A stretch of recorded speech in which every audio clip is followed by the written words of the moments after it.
بسم اللہ الرحمن الرحیم۔ السلام علیکم۔ قرآن پاک میں ارشاد ہوتا ہے، اور ہمارے بندوں ابراہیم اور اسحاق اور یعقوب کو یاد کرو جو وقت والے اور صاحب نظر تھے۔ حضرت یعقوب علیہ السلام اللہ کے نبی حضرت اسحاق علیہ السلام کے چھوٹے بیٹے تھے۔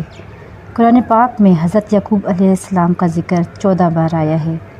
ایک روز حضرت یعقوب علیہ السلام حضرت اسحاق علیہ السلام کی خدمت میں حاضر ہوئے اور کہا، بابا جان، مجھے اپنے بھائی عیسو سے شکایت ہے، آپ انہیں سمجھائیں بابا جان۔ جب سے آپ نے مجھے خصوصی توجہ سے نوازنا شروع کیا ہے، برکت کے لیے بلایا ہے اور پاکیزہ نسل، ملک، موروث اور خوشگوار زندگی کی خوشخبری دی ہے اور مجھ سے جو امیدیں وابستہ کی ہیں، عیسو ان کا سن کر آگ بگولا ہو گیا ہے اور کینہ و بغض کی آگ اس کے سینے میں جل اٹھی ہے۔ حضرت اسحاق علیہ السلام پر یہ خبر بجلی بن کر گری۔ دو بھائیوں میں اتنی دوری۔ انہوں نے فرمایا، اے میرے بیٹے، تو دیکھ رہا ہے کہ میرے بال سفید ہو گئے ہیں، میری پیشانی جھریوں سے بھری ہوئی ہے اور میری کمر دوہری ہو چکی ہے۔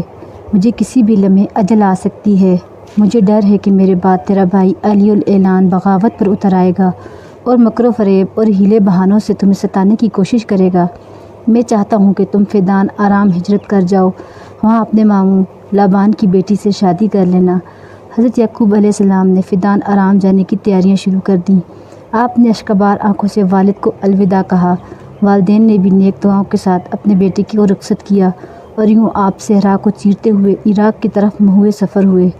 حضرت یعقوب علیہ السلام نے اپنے ماموں کو بتایا کہ ان کے والد حضرت اسحاق علیہ السلام نے انہیں کس مقصد کے لیے وہاں بھیجا ہے۔ یوں حضرت یعقوب علیہ السلام کی شادی لابان کی بیٹی سے ہو گئی۔ حضرت یعقوب علیہ السلام کا زمانہ 1853 سے 2000 قبل مسیح ہے۔ آپ نے 147 سال کی عمر پائی۔ حضرت یعقوب علیہ السلام کا عبرانی نام اسرائیل ہے۔ یہ نسل تاریخ میں بڑی اہمیت کی حامل ہوئی۔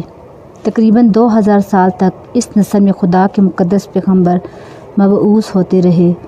حضرت یعقوب علیہ السلام کے متعلق قرآن پاک میں ارشاد ہوتا ہے، اور ابراہیم نے اپنے بیٹوں کو اسی بات کی وصیت کی اور یعقوب نے بھی اپنے فرزندوں سے یہی کہا کہ بیٹا، اللہ نے تمہارے لیے یہی دین پسند فرمایا ہے، تم مرنا تو مسلمان ہی مرنا۔ بھلا جس وقت یعقوب علیہ السلام وفات پانے لگے تو تم اس وقت موجود تھے جب انہوں نے اپنے بیٹوں سے پوچھا کہ میرے بعد تم کس کی عبادت کرو گے؟ تو انہوں نے کہا، آپ کے معبود اور آپ کے باپ دادا ابراہیم اور اسماعیل اور اسحاق کے معبود کی عبادت کریں گے جو معبود یکتا ہے، اور ہم اس کے حکم بردار ہیں۔ بنی اسرائیل کے لیے تورات نازل ہونے سے پہلے کھانے کی تمام چیزیں حلال تھیں بجز ان کے جو یعقوب نے خود اپنے اوپر حرام کر لی تھیں۔ کہہ دو کہ اگر سچے ہو تو تورات لاؤ اور اسے پڑھو، یعنی دلیل پیش کرو۔ حضرت یعقوب علیہ السلام کے والد حضرت اسحاق علیہ السلام کی اس وجہ سے انبیاء کرام میں بلند مقام حاصل ہے کہ ان کی پشت 70,000 انبیاء پیدا ہوئے۔ حضرت یعقوب علیہ السلام جن دنوں شہر حران میں سکونت پذیر تھے، ان پر پہلی وحی نازل ہوئی۔ حضرت جبرائیل علیہ السلام نے آ کر انہیں یہ پیغام دیا، اللہ تعالیٰ نے آپ کو اپنا پیغمبر چن لیا ہے۔ یہ اس دعا کا نتیجہ تھا جو کبھی حضرت یعقوب علیہ السلام نے اپنے والد حضرت اسحاق علیہ السلام سے اپنے حق میں کرائی تھی، اور جس کے نتیجے میں ان کا بڑا بھائی عیسو ان کی جان کا دشمن ہو گیا تھا۔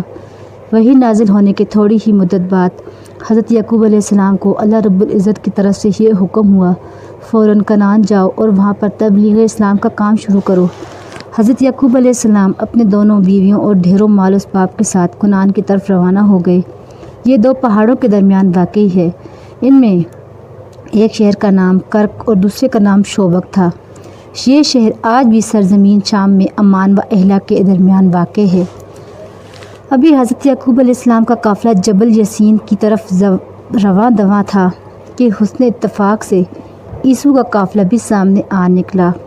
حضرت یعقوب علیہ السلام نے کچھ قیمتی مویشی عیسو کے پاس نذرانے کے طور پر بھیج دیے، جنہیں عیسو نے بڑی خوشی سے قبول کر لیا۔ پھر وہ آگے بڑھ کر عیسو کی سواری کے قریب آئے۔ دونوں بھائیوں نے ایک دوسرے کو پہچان لیا اور فوراً اپنی اپنی سواریوں سے اتر کر آگے بڑھے اور ایک دوسرے کو گلے لگ گئے۔ وہ کافی دیر تک روتے رہے۔ آنسوؤں کے اس سیلاب میں ان کی تمام رنجشیں اور قدورتیں بہہ گئی۔ یوں بچھڑے ہوئے دونوں بھائی پھر سے ایک ہو گئے۔ کنعان پہنچ کر حضرت یعقوب علیہ السلام نے لوگوں کو دین کی حق کی دعوت دینا شروع کر دی۔ پہلے تو آپ کو انتہائی مشکلات اور پریشانیوں کا سامنا کرنا پڑا، تاہم مسلسل کوشش سے لوگوں کا ایک خاص گروہ حضرت یعقوب علیہ السلام کے ساتھ ہو گیا۔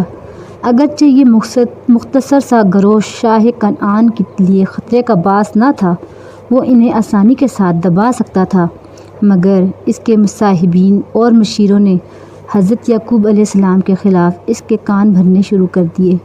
شاہ کنعان نے مصاحبین اور مشیر حضرت یعقوب علیہ السلام کے خلاف جس قدر پروپیگنڈا کرتے اور زہر اگلتے، اس کے دل میں حضرت یعقوب علیہ السلام کو ملنے کا اشتیاق اس قدر بڑھتا جاتا۔ اس نے سوچا، آخر مجھے اس کو ملنا تو چاہیے جس کی باتوں کا لوگوں کے دلوں میں گھر کر لیتی ہیں۔ اس اشتیاق کے پیش نظر اس نے اپنے کارندوں کو حکم دیا، یعقوب علیہ السلام کو فوراً میرے دربار میں پیش کیا جائے۔ شاہ کنعان کے کارندے حضرت یعقوب علیہ السلام کی خدمت میں حاضر ہوئے اور اپنے بادشاہ کا حکم سنایا۔ حضرت یعقوب علیہ السلام نے ان کے کارندوں کو واپس بھیج دیا اور کہا، تم جاؤ، میں بعد میں آ جاؤں گا۔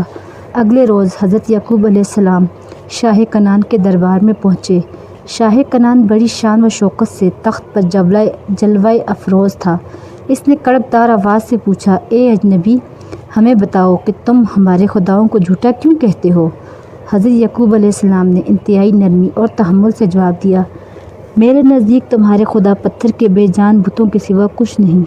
شاہ کنعان آگ بگولا ہو گیا اور بولا، کیا تو اس بات سے بے خبر ہے کہ اس گستاخی کی سزا بہت کڑی ہے؟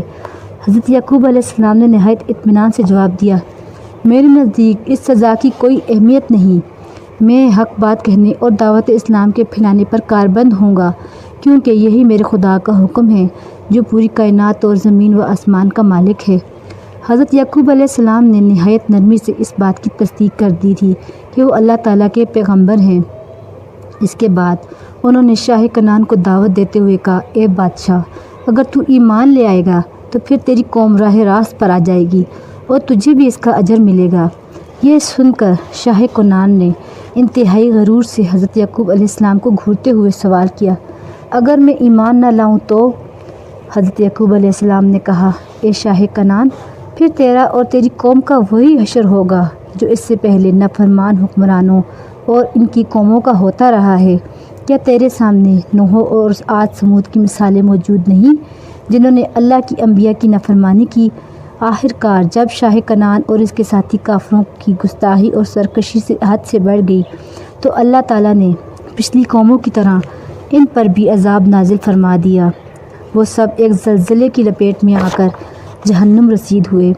اس دوران حضرت یعقوب علیہ السلام کی عمر مبارک 91 برس ہو چکی تھی۔ اس زمانے میں آپ کے بیٹے حضرت یوسف علیہ السلام کے سوتیلے بھائیوں نے ان کے خلاف سازش کی اور انہیں کنویں میں پھینک دیا۔ حضرت یعقوب علیہ السلام کا انتقال مصر کے ایک شہر بلیبس میں ہوا۔ قرآن پاک میں ارشاد باری تعالیٰ ہوتا ہے، اور ہمارے بندوں ابراہیم اور اسحاق اور یعقوب کو یاد کرو جو قوت والے اور صاحب نظر تھے۔ ہم نے ان کو ایک صف خاص آخرت کے لیے گھر کی یاد سے ممتاز کیا تھا، اور وہ ہمارے نزدیک منتخب اور نیک لوگوں میں سے تھے۔